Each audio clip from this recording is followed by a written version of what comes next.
Bonjour à tous et bienvenue pour cette toute dernière journée au Salon du Cheval de Paris qui fête cette année son grand retour à Porte de Versailles.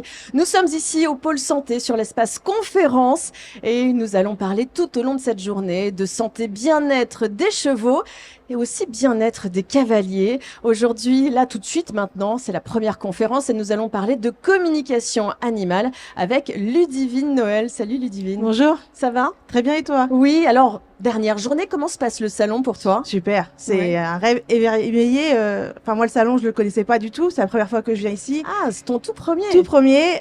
En plus, avec l'occasion de pouvoir faire des conférences, c'est juste magnifique. Enfin, Il y a plein de choses super ah oui, intéressantes. oui, oui. Je vais Ouais. en partir avec les yeux pleins d'étoiles. Ouais, et puis, la chance de t'avoir ici sur ce salon pour justement informer sur ce qu'est la communication animale. Tout à fait. Alors, peut-être qu'on peut essayer déjà dans un premier temps pour essayer de demander au public qui est ici très nombreux, qui sait ce qu'est la communication animale? À main levée. Il y en a un petit peu par là, un petit peu derrière. À peu près, vous savez à peu près, c'est ça, mais finalement pas tant que ça. Qui est-ce qui a un cheval qui est propriétaire? D'accord. Une demi-pension? Des cavaliers? Là, il y a beaucoup de mains qui se lèvent. Bon, super. Alors, c'est quoi la définition de la communication animale? Alors, la communication animale, c'est la capacité de parler aux animaux. Alors, les animaux ne parlent pas, hein, c'est des ressentis physiques, émotionnels, mais on est capable, du coup, de vraiment rentrer dans la tête du cheval et de savoir exactement ce que le cheval ressent, que ce soit dans son passé ou au jour d'aujourd'hui. C'est vraiment, comment dire, ouvrir un grand livre et comprendre et connaître un peu plus son cheval. Et comment tu es venue à devenir communicante animale? C'est quoi ton parcours? Alors, moi, j'étais cavalière maison et groom maison, pas du tout dans la communication animale. J'avais un métier que j'adorais et on avait un cheval délicat à s'occuper tous les jours. Et un jour, ma patronne m'a dit, écoute, enfin, je sais plus quoi on va faire de ce cheval, mais j'ai entendu une dame qui parlait aux animaux. Qu'est-ce que t'en penses? On s'est dit pourquoi pas. Enfin, on peut pas continuer comme ça. Le cheval devenait délicat tous les jours. De plus en plus, on voyait bien qu'il était stressé, qu'il était angoissé, et c'était pas du tout notre politique.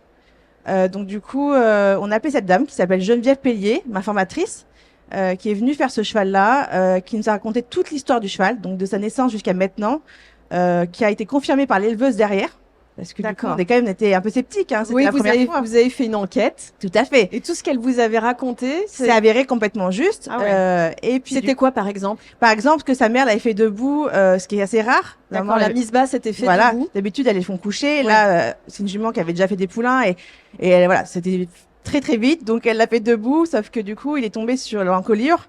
L'éleveuse, elle m'a dit, j'ai essayé de le rattraper comme j'ai pu. Voilà, Compliqué quand même. Hein. compliqué. Mais c'est vrai que du coup, elle m'a dit, j'ai jamais vu de douleur particulière, j'ai jamais eu de gonfle particulière. Et il s'est avéré qu'en fait, en tombant sur l'encolure, il s'est fait un bec de perroquet. Donc, un bec de perroquet, c'est de l'arthrose qui se crée dans une cervicale. D'accord. Et du coup, en Dû fait, au traumatisme de cette chute. tout à fait. Et nous, en fait, tous les jours, on montait dessus et en fait, le poids sur son dos envoyait des décharges dans la cervicale. Donc, en fait, le cheval avait une souffrance quotidienne dès qu'on montait dessus. Et c'est quelque chose qui ne se voyait pas. Enfin, le vétérinaire n'avait pas Alors, diagnostiqué. le vétérinaire était déjà passé, mais il avait regardé le dos, on avait regardé les jarrets, les gracets, on avait regardé beaucoup de choses, mais pas forcément les cervicales. Et puis, il faut savoir que ce que je vous dis ça, c'était il y a presque 7-8 ans, donc on n'avait pas du tout encore l'idée que les chevaux pouvaient avoir mal aux cervicales. Ça a évolué entre Oui, temps. c'est vrai que ça a beaucoup évolué. Voilà. Donc, et puis du coup, on lui a dit, il a dit, bah écoutez, moi je vous fais confiance, on peut aller voir, qu'est-ce qu'on a à perdre. Oui, Et, finalement. voilà. Et comme elle nous a donné quand même une zone bien précise entre, alors à mes souvenirs, c'était entre la C4 et la C5. Du coup, on a fait une écho et il s'est avéré que bah il y avait bien de l'arthrose. Donc à ce moment-là, on infiltre, on n'a pas le choix. Il faut baisser l'inflammation. Et à la suite, le cheval est devenu un cheval fantastique. On a pu le vendre, il a pu faire de belles épreuves. À ce jour, malheureusement, il est décédé d'une colique, mais il a eu une très très belle vie alors que c'était très mal parti. Donc cette communication animale a permis finalement à faire en sorte que vous avez soigné, analysé tout de suite où était le problème et permis à ce cheval de moins souffrir. Complètement. Ça a été le but finalement de cette communication C'était animale. vraiment ça. Ça a été complémentaire finalement au vétérinaire. Oui, parce que on était complètement perdus. Les ostéos trouvaient pas. Le véto, il disait, moi j'ai fait le maximum. Je vois pas où est-ce qu'on pourrait les gratter. Et puis on n'était pas dans une politique d'aller gratter tous les jours sur un cheval. Enfin, les soins de vétérinaire, c'est agressif. C'est pas le but. Donc du coup, là, ça a permis quand même de mettre le doigt sur quelque chose, et d'un coup, ça a été l'évolution. Et alors, comment ça s'est passé? En fait, c'est le cheval qui lui a dit j'ai mal ici précisément, à Complètement. En travers fait, cette communication c'est animale. ça. En fait, l'effet déjà de lire l'histoire, quand elle a compris qu'il était tombé sur les cervicales, ça a déjà donné une zone. Bien sûr. Et après, il y a une autre prestation qui s'appelle le scanning, donc c'est le ressenti de douleur actuel. Et là, elle a pu savoir exactement, parce qu'elle a ressenti sur son corps au niveau de ses cervicales, en disant c'est cette zone-là. Moi, je suis sûre à 100%. Allez-y, voilà. Et elle nous avait déjà dit, tenez-moi au courant, dites-moi au vétérinaire de m'appeler. Enfin, elle voulait vraiment avoir des nouvelles derrière.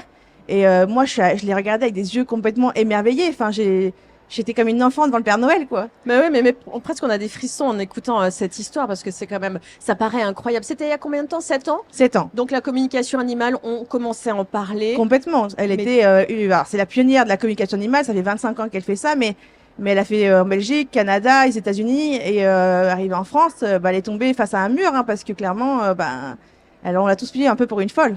Oui, oui, c'est ça. C'est au début, on se dit, bon, quand même, c'est un peu bizarre. C'est ça. C'est une sorte de télépathie Complètement. finalement. Hein. C'est ça la définition de la communication animale. C'est de rentrer en langage avec. Donc ça a changé ta vie. Et du coup, tu t'es dit, bah moi, je veux aussi devenir communicante animale. En fait, l'avoir rencontré, ça fait changer beaucoup de choses dans ma vision de monter à cheval, de s'occuper des chevaux. Et la vie a fait que ma patronne me dit, voilà, je suis tombée enceinte, j'arrête la structure. On avait une politique où les chevaux, le bien-être était très important. Les chevaux allaient au paddock tous les jours. Moi, je voulais rester dans le cheval, donc je me suis dit, je vais travailler dans d'autres écuries. Sauf que j'ai pas retrouvé vraiment ce que j'avais dans cette écurie-là. Et la vie a fait que j'ai retrouvé la carte de Geneviève, que je l'ai appelée. Et je lui ai dit, écoutez, voilà, j'ai du temps devant moi. Pourquoi pas essayer de faire un peu comme vous. Enfin voilà, je suis vraiment partie les mains dans les poches. Donc ça veut dire que tout le monde est capable d'apprendre, d'être formé à la communication Alors, animale. on a tous la capacité de le faire. Après, par exemple, voilà, les personnes très scientifiques, très cartésiennes, c'est très difficile pour elles parce que du coup, C'est une croyance. tout à fait. Et c'est déprogrammer un cerveau qu'on nous dit depuis qu'on est enfant que enfin voilà, c'est pas possible. Tout ce qui est un peu irréel n'existe pas en fait. D'un coup, Oui, là, on c'est nous ça. dit, vous pouvez parler aux perd animaux. au fur et à mesure de notre âge, j'allais dire, plus Oui, de on notre vie. vieillit, Mm. finalement, moins on est intuitif, c'est ça? Complètement. Finalement, quand on est enfant, on est encore un peu à C'est cet ça. instinct animal. En fait, de ses 0 à 3 ans, l'enfant en fait a vraiment ce côté un peu animal. Pour lui, parler aux animaux. Enfin, moi, ma mère m'a retrouvé une photo de moi à 4 ans avec une chienne. Donc, clairement, je lui raconte toute ma vie. Alors, et la chienne me regarde avec des yeux. Voilà. Et donc, du coup, à cet âge-là, on a vraiment l'impression que nos animaux font partie de notre quotidien, qu'ils nous écoutent, qu'ils nous comprennent. Et puis, quand on grandit, on nous dit, bah non, voilà, il y a des choses qui n'existent Bon, pas. ça, c'est à cause de l'école. Hein. Ah, Non, ça, je suis c'est d'accord. Non, non, je disais ça en plaisantant. Mais non, mais c'est vrai. Non, non. Donc tout le monde est en capacité de finalement d'apprendre, de se former Oui. Et de rentrer en communication animale avec son cheval. Oui, complètement. D'accord. Complètement. Combien Après, de temps ça prend? Ça dépend des gens. ça dépend des Cette gens. capacité à sourire et justement à déprogrammer, C'est ça, en fait. déformater le Complètement, cerveau. c'est parce ce que tu du dis. coup, on vient vraiment changer, on bouleverse complètement notre cerveau, on met notre mental qui fait partie de notre quotidien toute la journée à nous dire, on lui dit, bah non, en fait, on n'a plus besoin de toi, mets-toi de côté. Non, mais en fait, notre corps, il dit, non, non, mais en fait, si j'ai plus le mental, ça va m'angoisser, qu'est-ce qui va se passer? Donc, oui, ça met du temps, beaucoup de temps. C'est une forme de méditation. Oui. Il faut rentrer, enfin, faut être dans un univers très calme. faut Alors, en pouvoir- fait, on appelle ça, on dit qu'on est en mode alpha. Donc, il faut savoir que du coup, je refais juste un petit point d'histoire, que la communication animale, elle est arrivée en France, du coup, en 90 et en 2000, donc c'est très récent, et que c'est vraiment inspiré des États-Unis. D'accord, c'est né là-bas. Voilà. Du coup, pour vous aider un peu les deux, la communication animale, c'est un petit peu comme l'hypnose, comme pour les humains. Je grossièrement, voilà. Et pour se connecter, on dit qu'on se met en mode alpha. Les animaux sont toujours en mode alpha, c'est-à-dire que eux, ils sont comme dans un état de demi-sommeil, qui représente pour nous. Donc, quand on est en demi-sommeil, ça veut dire que c'est la phase où vous commencez à vous relâcher dans votre lit, où les pensées commencent à s'effacer, on est bien. Et ben, voilà, votre cheval, en fait, Vous est voyez un peu cette cette phase ou pas? apaisanteur. Vous voyez quand on est on va pour s'endormir ou des fois on saute d'ailleurs. Oui, c'est ça, parce que du coup, notre mental revient en disant, mais non, non, non, mais en fait, attends, il y a un bruit. Reviens. Voilà. Et ben, les chevaux, les animaux tous ensemble sont vraiment tout le temps comme ça, en fait. Ils sont dans ce relâchement-là. Et là, le mode alpha, en fait, on demande à notre cerveau de descendre dans une onde d'alpha, donc d'être dans un relâchement total. pour du coup laisser le mental de côté et justement nous alors du coup mode alpha c'est notre inconscient hein. C'est vraiment laisser la porte ouverte à notre inconscient. Donc ça veut dire finalement que les gens qui ont cette facilité à s'endormir un peu partout, même avec ce brouhaha par exemple, ont peut-être plus de facilité à rentrer en communication animale. Complètement. Ah oui. Complètement parce que du coup Il faut s'endormir un peu. c'est ça en fait, c'est vraiment moi si vous me voyez à la maison, j'ai les pieds par terre comme ça, je ferme les yeux et je suis vraiment pendant alors 5, 10, 15, 20 minutes le grand maximum le cheval peut rester dans vraiment dans une sensation d'apaisanteur où c'est mon inconscient qui est là et puis j'ai vraiment la sensation quand j'ouvre les yeux de revenir ici dans l'instant présent avec vous quoi. Ça te prend beaucoup d'énergie de rentrer en communication Oui. animale? Oui. Oui, C'est fatigant? Oui, à distance, j'en fais 5 par jour, sur 3 jours. Parce qu'après, moi, je suis en concours sur le vendredi, samedi, dimanche, je suis toujours sur les concours. Mais en présentiel, j'en fais 5 ou 8. Mais ouais, ça demande énormément de temps. D'accord, parce que tu n'es pas obligé d'avoir l'animal, le Non. cheval, avec toi. Pas du tout. C'est à distance, Oui. avec une photo. Avec une photo de face où je vois bien les deux yeux, son prénom, son âge et depuis quand vous l'avez. Donc ça, c'est un peu sa carte d'identité. Et après, par la suite, j'ai plusieurs prestations. Donc les 4 questions simples, les 4 questions plus scanning et dialogue plus scanning. Donc après, ça dépend ce que vous cherchez. Mais du coup, en fait, on a des prestations adaptées, à un tarif aussi différent. Mais du coup, ça prend du temps, ça prend de l'énergie. Même moi, quand j'ai fait la formation, j'ai presque mis après 1 an à vraiment, avant de me mettre vraiment à mon compte. C'est une gymnastique. Ça se Tout à fait. pratique, en Ah oui, fait. notre cerveau est à la tête. Et aujourd'hui, maintenant, tu appuies sur un bouton et C'est hop, un peu ça. tu rentres J'ai en un protocole que je garde et qu'en fait, mon cerveau a petit l'habitude. rituel. Ouais, c'est ça. qui te permet de rentrer en communication. Ça paraît assez Et je peux assez faire aussi fascinant. maintenant dans un brouhaha comme ça, avec la sono à côté. Alors que voilà. Mais D'accord. tout début, c'est vraiment être dans un calme olympien. Le moindre bruit nous sort de la communication parce que, comme je disais tout à l'heure, le cerveau, enfin notre mental, il comprend pas en fait. Donc c'est dur pour lui de se dire, attends, mais pourquoi tu fais pas avec moi en fait? D'accord. Alors, là, on va parler maintenant des chevaux de sport parce que c'est le sujet du jour. C'est la communication animale au service des chevaux de sport. Alors, pour quelles raisons s'intéresser à ce sujet particulièrement? Alors, moi, c'est l'histoire de ma jument. En fait, j'ai acheté ma jument à 5 ans. Aujourd'hui, elle va avoir 18 ans. Et ma jument, quand elle allait en concours, elle était très stressée alors que c'était une jument qui avait beaucoup de qualité. Mais elle perdait de la qualité due à cause de son stress et ça la mettait vraiment dans un stress important. Et quand j'ai rencontré la communication animale, je me suis dit, mais en fait, si à ce moment-là, je connaissais ça pour ma jument, ça aurait été tellement plus facile pour elle. Elle aurait vécu les concours beaucoup plus facilement. Et pour moi, c'était impensable de me dire qu'aujourd'hui, il y a encore des chevaux qui vont en concours avec la boule au ventre, comme certains cavaliers, hein, clairement, c'est la même chose. Mais pour les cavaliers, bah, du coup, ils prennent des coachs mentaux. Et pour le cheval, bah, qui c'est qui s'en occupe en fait? De son mental. C'est ça. C'est ça, hein, à part lui dire tout va bien se passer. Voilà. Il faut lui dire autrement. Complètement. Comment ça se passe? Alors, du coup, la préparation concours, elle a 3 étapes. Une communication la veille du concours. Votre cheval ne sait pas qu'il va en concours. Donc, il faut le préparer. Il faut lui expliquer qu'il va aller en concours, ce qui va se passer.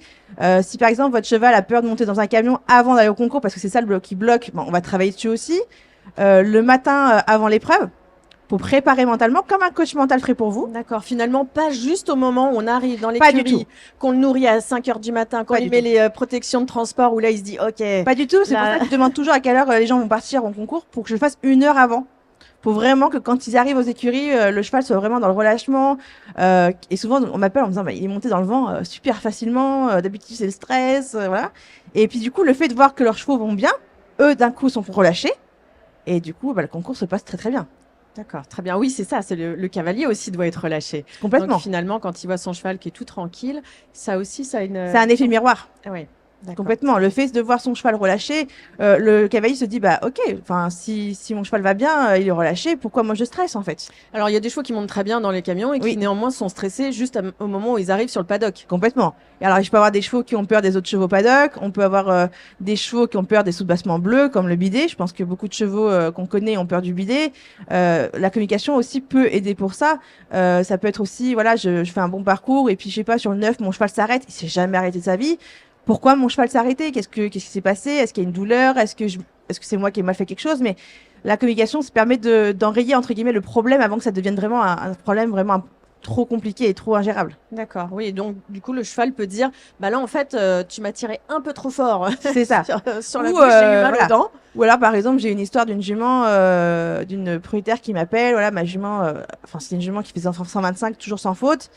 Et un jour, réception d'un double, elle me dit, j'ai senti qu'elle avait mal réceptionné. Elle a vu le veto, on trouve rien, mais du coup, depuis, impossible de sauter. Elle ne veut plus sauter, elle s'arrête, etc. Douleur. Voilà. Et les vétos étaient passés, l'ostéopathe s'était passé. Elle m'a dit, écoute, elle était très honnête, hein, je ne crois pas à la communication animale, mais je pense que tu es mon dernier recours. Et en fait, la jument m'explique que réception du double, elle a mal réceptionné et ça a bloqué le nerf du coude. D'accord. Et du coup, elle avait associé après, du coup, déjà obstacle est égal douleur. Et puis, du coup, elle s'est dit, non, mais en fait, je peux pas ressauter parce que le Ça coude. pincé, Oui, bah, le coude, on demande à l'antérieur de se lever et elle pouvait plus lever pour sauter. bien sûr. Donc, j'ai demandé quand même qu'ils fassent des radios pour être sûr qu'il n'y ait rien et de faire passer l'ostéopathe derrière, ce qu'ils ont fait. Et depuis, elle est repartie et elle s'est plus jamais arrêtée. Oui, tu accompagnes finalement. Complètement. Parce que c'est un complément à la médecine. Oui. Moi, je suis ni vétérinaire ni ostéopathe. Je suis vraiment T'as juste. pas de prescription médicale. Non, c'est pas tout ça. Non, je suis juste la passerelle entre le cavalier et le cheval. Et T'es une traductrice. complètement. C'est vraiment ça. Et puis aussi avec les vétérinaires, je m'entends très bien avec les vétérinaires de ma région parce que voilà, je marche pas sur la plate-bande et on est vraiment dans un accompagnement. Même eux, voilà, ça m'est arrivé qu'une vétérinaire m'appelle en me disant bah merci parce que grâce à vous, bah déjà on réduit le temps à la clinique, on va plus loin, plus vite et du coup beaucoup de moins stress aussi pour le cheval. Et moins de dépenses aussi, Aussi. accessoirement. Mais alors, on peut revenir sur les bidets, justement. Comment ça se passe? Parce que la peur, il y en a beaucoup quand même des choses Oui. qui ont peur, des bidets Oui. bleus, Oui. notamment. Oui. Alors, pourquoi déjà? Est-ce Alors- que c'est récurrent? Est-ce que ça vient d'un traumatisme? Est-ce que ça... Ça peut être plein de choses. Ça peut être la mère peut avoir eu peur du bleu et a transmis ça à son poulain. C'est m'est déjà arrivé sur une jument qui est assez connue, qui a peur du bleu. Et puis du coup, bah, en fait, on s'est rendu compte que la mère avait aussi déjà peur du bleu. Malheureusement, ça, la communication ne peut pas faire grand-chose parce que c'est plutôt ancré et c'est familial. Donc, on peut diminuer, mais on peut pas l'enlever complètement. Par contre, il faut savoir que le bleu n'est pas une couleur naturelle pour le cheval. Hein. Il n'y a pas de bleu dans sa vie au quotidien. C'est nous qui l'amenons. Et en fait, le bleu chez le cheval, c'est considéré comme l'au-delà. Donc, c'est sacré. On ne Le touche pas. ciel, alors, Tout c'est à fait. ça? Le côté voilà d'un monde qu'on n'a pas le droit de toucher, qui est sacré. Les animaux ont un respect de la mort qui est beaucoup plus important que nous. Et là, d'un coup, on demande d'aller sauter quelque chose de bleu, complètement nouveau, qui est inconnu. Et moi, dans la communication, en fait, je leur explique que le bleu, en fait, bah, par exemple, des fois, je prends une couleur bleue sur mes mains dans la com, et puis je leur montre que j'ai nettoyé le bleu, je leur fais marcher dedans. En fait, je fais comme en hypnose. En hypnose, si vous avez, par exemple, vous avez peur de l'avion, on fait monter dans l'avion en hypnose, on vous montre que tout va bien, etc. Et là, c'est exactement la même chose avec le bidet. Je les fais monter, je les fais marcher dans le bidet, je leur fais sauter le bidet. En fait, je les mets en action. C'est ça, tu le projettes dans l'action. Complètement. Je fais de la visualisation pour le cheval pour qu'il comprenne que, regarde le bidet, en fait, tout va bien. Regarde, t'es capable, t'es grande, t'es forte. Ah bah oui, en fait, ça va, en fait, c'est pas peur. Et donc, du coup, quand je dis au propriétaire, parce qu'à chaque fois que je le fais, je préviens le propriétaire, je leur explique sur quoi j'ai travaillé, et je leur dis, c'est bon, le bidet, il a compris, vous restez présent, mais on reste relâché et on s'amuse surtout, parce que le concours, c'est ça, il faut s'amuser. Comment est-ce que tu envoies ce message, ce langage de ces adjectifs qualificatifs? Tu es grand, tu es fort. Ouais. Comment est-ce que tu le traduis? Alors, notre cerveau a la capacité de traduire dans les deux sens, c'est-à-dire que moi, quand le cheval m'envoie une émotion, mon cerveau est capable de traduire pour que je puisse dire au propriétaire, bah, c'est cette émotion-là et c'est ce Oui, ressenti-là. c'est ça, il parle pas français. Non, hein, non. le cheval. Voilà. Et inversement, c'est que moi, quand je lui dis qu'il est grand et fort, en fait, je lui envoie une émotion de valorisation. Je lui envoie ce côté de grandeur, de se tenir droit, et puis de confiance. En fait, on ressent quand on a confiance en soi, on l'envoie sur les autres. Et ben là, c'est pareil, je l'envoie sur le cheval, lui disant tout va bien se passer. Regarde, tu peux le faire, tu en es capable. C'est incroyable. Moi, je suis fascinée. Et j'ai déjà vu des cas assez incroyables. Hein, Oui. Alors, pas sur les chevaux, mais sur les chiens. Et même des chiens morts. Oui. Parce que c'est faisable aussi Oui, de bien sûr. rentrer en communication avec des animaux Décédé. décédés. Oui. Alors, il y a un protocole, par fascinant. contre, assez qui est le leur. Quand un animal décède, on peut le faire dans les 48 heures parce que son âme est encore ici. Mais au-delà de 48 heures, il faut attendre 6 mois. C'est le temps que l'âme fasse son chemin dans l'autre monde. Et là, c'est un autre protocole qu'on apprend en communication animale parce que c'est vraiment un protocole assez important. Il faut suivre les choses à la lettre parce qu'on n'a pas à être là-bas et que du coup, il y a un respect aussi vis-à-vis des animaux décédés. Ouais, faut regarder Coco pour comprendre ce dessin animé. C'est un peu ça. Faut tout effacer de ce qu'on connaît, finalement. Ah oui, c'est ça, oui. C'est un peu ça. Moi, la première fois que j'ai fait un animal décédé, c'était très particulier. Et en fait, j'ai compris qu'en fait, il y avait un autre monde qui était à côté. Mais il y a un respect aussi sur ce monde-là que nous, on l'a pas forcément. Comment se passe une séance? Alors, ça dépend si c'est à distance ou en présentiel. En présentiel, je viens dans vos écuries ou chez vous si c'est pour un chien, par exemple. En présentiel, je viens que pour le dialogue et le scanning. Donc le dialogue, je retrace sa vie de sa naissance jusqu'à maintenant. Et le scanning, c'est le ressenti de douleur actuel. Donc c'est ce que je disais tout à l'heure. En fait, je ressens les douleurs sur mon corps et je suis capable de vous dire exactement où est-ce que votre animal a mal. Si c'est une inflammation, s'il y a une infection, s'il y a un os cassé. Si, voilà. C'est vraiment les animaux se connaissent par cœur. Et après, en présentiel, à distance, pardon, c'est sur photo. Et là, vous avez plusieurs prestations. Donc soit les 4 questions où là, on regarde que la partie mentale. C'est quoi les 4 questions? Alors ça peut être par exemple est-ce qu'il se sent bien chez moi, pourquoi il fait ci, pourquoi il fait ça, a-t-il peur par exemple d'un objet, est-ce qu'il aime faire du concours, voilà, ça peut être Est-ce qu'il a mal? Ou aussi, est-ce qu'il voilà. a mal, d'accord. Voilà. Des questions simples. Très simple. Après les 4 Que l'humain se pose finalement. tout à fait, et qu'on se pose presque tous les jours avec nos chevaux. Hein. Et après les 4 questions plus le scanning, on pousse un peu plus parce que le scanning vraiment va vous détailler, va vous dire exactement votre cheval a mal. Comme je disais tout à l'heure, je suis pas ostéopathe. Hein. Quand c'est ostéo, je vous le mets entre parenthèses, ostéopathe. Quand c'est vétérinaire, je vous le dis. Les animaux ont un code couleur en fait. Donc quand c'est orange, par exemple, c'est une inflammation. Donc en fait, s'ils montrent que leur pied est orange, il y a une inflammation dans le pied. Si le corps est tout rouge, c'est qu'il y a une infection dans le corps. D'accord. Voilà. Donc je peux après guider les gens en leur disant faites une prise de sang, contactez votre vétérinaire ou contactez votre L'inflammation, voilà. il faut faire plus des. Voilà. Je pousse. En fait, comme vous dites tout à l'heure, c'est que je suis vraiment la passerelle entre le cheval et le cavalier et j'accompagne, mais je suis pas vétérinaire. D'accord. D'autres couleurs aussi à mentionner? Oui, alors du coup, il y a le jaune, c'est os cassé, et le noir, c'est les organes qui est en train de nécroser et de lâcher. Ah ouais. Voilà. Après, on peut aussi voir s'il y a des chevaux qui ont des problèmes de vue, parce que du coup, on le ressent sur nous. Un manque de magnésium, par exemple, se perçoit avec des flashs dans les yeux. Une audition qui est mal aussi, une mauvaise audition, on le sent aussi, on entend mal dans les oreilles, on peut avoir des douleurs des oreilles. Voilà, on peut avoir plein de choses en fait avec le C'est toi scanning. qui ressens. Oui, tout à fait.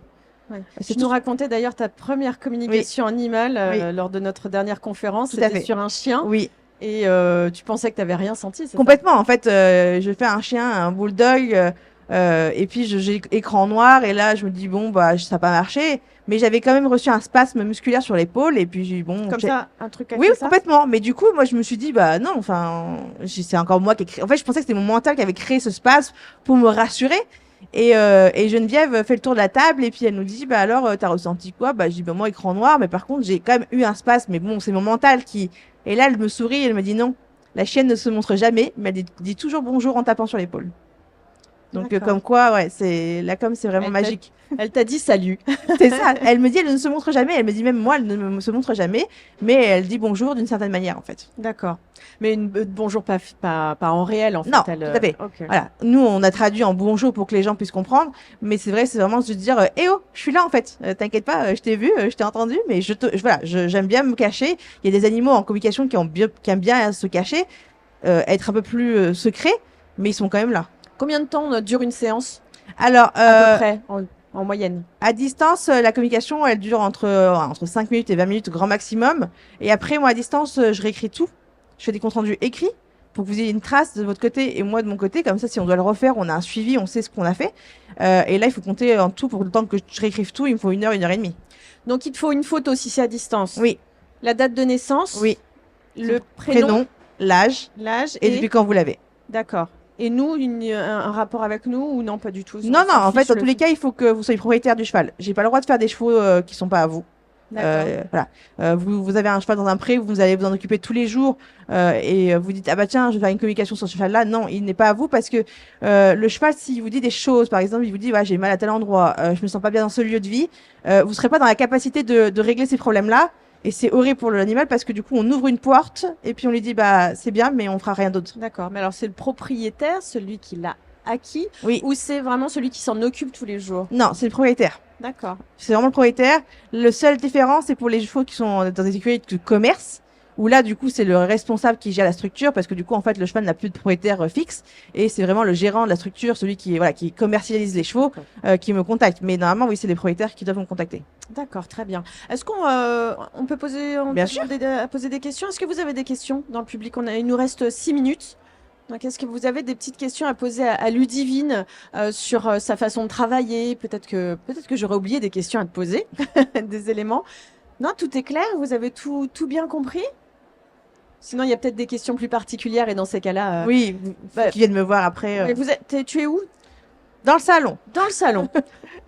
On rentre en communication avec toi. Voilà, non, faut pas hésiter à me prendre dans les allées et si vous voulez discuter, échanger, voilà. D'accord. Et sinon, si on n'a pas cette chance d'être ici aujourd'hui, de quelle manière est-ce qu'on Alors, rentre j'ai Facebook, Instagram, vous me retrouvez avec Ludivine Nouvelle Communication Animale. J'ai un site internet aussi, j'ai une adresse mail, j'ai un numéro de téléphone. Donc, faut vraiment pas hésiter si vous avez des questions, vous avez un doute sur la prestation qui est adaptée à votre cheval. Vous m'envoyez un mail en me disant voilà, je vous explique un peu le cas de mon cheval, qu'est-ce que je dois prendre, est-ce que c'est la meilleure prestation ou pas. Voilà, je peux vous conseiller sur ce qu'il vous faut et peut-être vous dire bah non, en fait, c'est peut-être pas moi qui ai besoin là actuellement ou c'est peut-être le vétérinaire ou l'ostéopathe. Tu montes à cheval encore aujourd'hui? Plus du tout. Plus du tout. Plus du tout. En fait. Bah oui, ta jument a 18 ans, alors Voilà. peut-être que tu l'as J'ai un près. poulain qui a 18 mois, mais c'est surtout qu'en fait, la communication a vraiment ouvert une grande porte et aujourd'hui, je peux plus monter sans tout ressentir. Ah oui. Voilà, donc j'adore être à pied. J'ai pris un vrai plaisir à accompagner les gens à pied, d'aller voir vos chevaux en concours, d'être avec vous. Mais du coup, je ne monte plus. Non. Bon, en tout cas, merci infiniment Merci. de nous avoir présenté la communication animale. On a appris encore aujourd'hui beaucoup de choses. C'est vraiment super intéressant, super fascinant, intriguant aussi. Oui. On a envie tous d'en savoir plus sur nos chevaux et que tu traduises finalement leur langage. Merci beaucoup Ludivine. Et nous, on va se retrouver très vite pour une nouvelle conférence ici, en plein cœur du Salon du Cheval de Paris.